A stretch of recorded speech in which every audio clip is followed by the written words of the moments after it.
I think it's more socially acceptable. I'm thinking of some investor friends I have where, they've handed money over to brokers to invest in the stock market, and maybe they've lost and maybe they've won. Or maybe they trust the Vanguard auto bot to, do the investment for them. But it seems like there's kind of more of a social norm to hand over my money to a stockbroker and go play in the stock market. But if you just do a quick Google search of like property syndicators, it's like, oh no, don't do that. That's a scam. That's snake oil salesman. That doesn't work. Why is there a weirdness in either the internet community or the investor community? Why is there a little bit of a hesitation to be like, well, what's the difference between handing my $100,000 over to Andrew and he invests in a tangible asset like a property versus handing it off to Billy Bob, who works at investment firm ABC, and he's going to invest it for me in the market? I don't see the disconnect, but there is a disconnect if you read online. So is there a reason why there's a bit of a bad reputation around either property syndication or trusting somebody with your money in real estate versus trusting somebody with your money in the stock market? Or maybe you don't see the same thing, but that's just kind of what I was coming across when I did a quick Google search about property syndication. And I think you're right. And I think, number one, there's certainly is truth to it, and I'll get to that in a second. But the other piece is, I think there's an aura of legitimacy when it's like, well, it's this big company, they've been around for decades, so they can't be all that bad, right? And they're publicly traded, so there's auditors looking at them, the SEC is watching them. And it can't, so it should be fine, right? And well, we know how 2008 worked out with Lehman Brothers and Bear Stearns and all that. So I'm not quite sure there's as many they're being watched as closely as they should be. But all that's, I think that's part of it. So it's like, hey, you know what?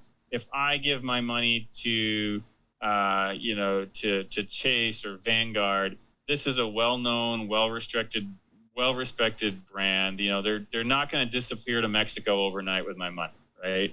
So, and there's some legitimacy, I think, in that thought process, especially with like a Vanguard or something like that. So there's truth to that. And then on the flip side, unfortunately, because in the world of syndication, there's not a huge barrier to entry. If you just say, hey, I'm going to start doing this, there's not, if you can find the property, and if you can find the investors, you can get started in it, right? So there's not a huge barrier to entry, which means kind of like with becoming a realtor, right? I mean, 90% of them do it because, well, I want a side job, and they're going to list 3 houses a year, and something like the top 10% do like 80 or 90% of the volume, right? Because they're the ones that's their thing. They love it. They're good at it, and they crush it.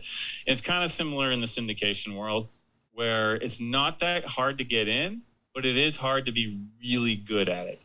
And so a lot of the ones that either didn't get the education, didn't get mentorship, didn't learn the business properly, didn't get the skills, those can give a bad name to the industry as a whole.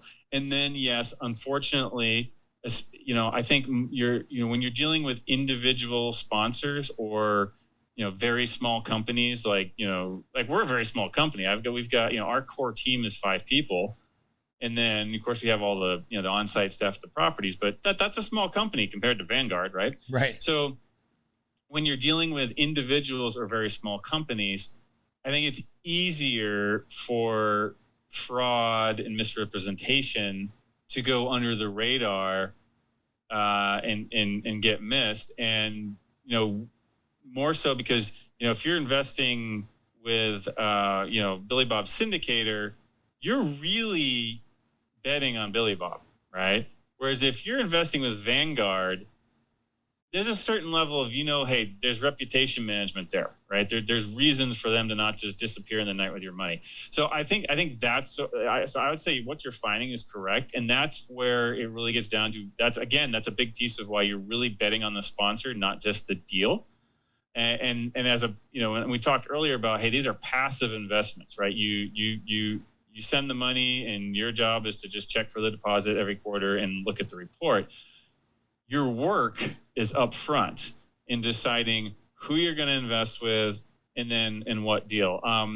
Brian Burke, he's another syndicator. He's been out and doing this for about 30 years. He recently published a book called I think it's called the Hands-Off Property Investor, or and it's like 300 pages. It's not a short book, but he goes through in exquisite detail. He did a really good job with it about, as a passive investor, how you pick who and what to invest in.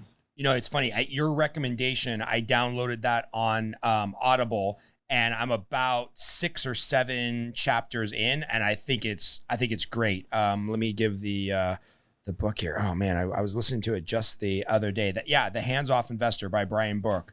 And for a business book on Audible, it's almost 12 hours long, which is pretty long for a business book. And a little bit of it is like a little esoteric. I'm like, hey man, I didn't need so many stories, just get to the punchline. But it is very good. And it gives you a framework to kind of think through, to your point, how do you do the work up front and find the best horse? Because, you know, in thoroughbred racing, the choosing of the horse, the training of the horse, the feeding of the horse, you know, that all goes into what, a 2-minute race. And the 2-minute race it's done one way or the other. Like once I wire you the money, it's kind of done. But I got to do all the pre-work, which is one of the reasons we're doing this interview.